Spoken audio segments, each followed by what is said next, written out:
all brothers and sisters in Islam and in humanity. In this present situation where coronavirus has been declared a pandemic and it has spread over the world, almost every part of the world has been affected by this virus. This has become a contagious disease. It is a severe infectious condition. It means it transfers from one person to other, directly or indirectly.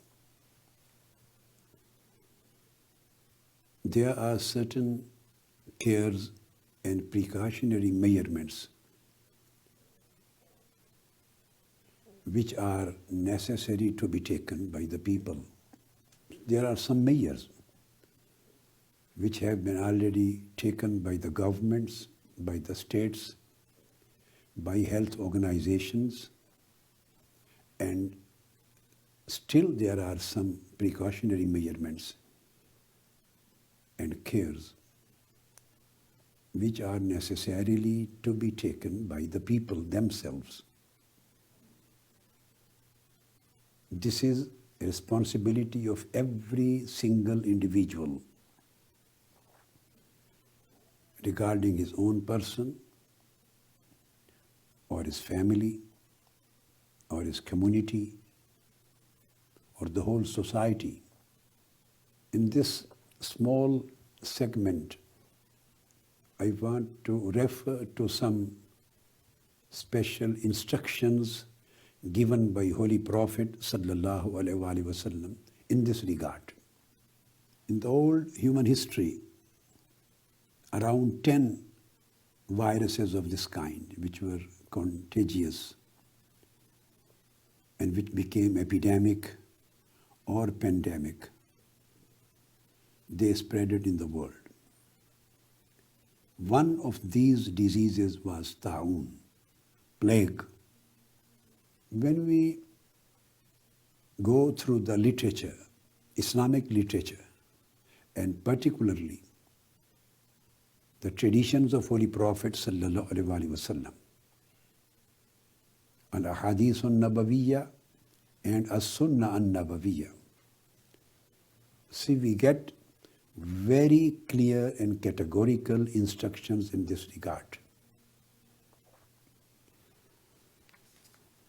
First of all, I would like to quote the instructions which normally has been given and which now every person is aware of are that we are needed to keep on washing our hands frequently and thoroughly for at least 20 seconds. We should frequently continue this practice throughout the day. Washing hands thoroughly with soap and at least for 20 seconds. We should cover the coughs, sneezes with a tissue. And then we should throw it in some dustbin or trash. Everybody knows that we have to avoid touching each other. And not only other persons, rather we have to avoid touching our eyes, our nose, our mouth with unwashed hands. Because this virus can enter into our body not only through nose, it can enter through mouth, through nose, through eyes. Everybody knows nowadays, everybody has become aware of the fact that we have to stay home if we are sick. Unnecessary traveling should be avoided.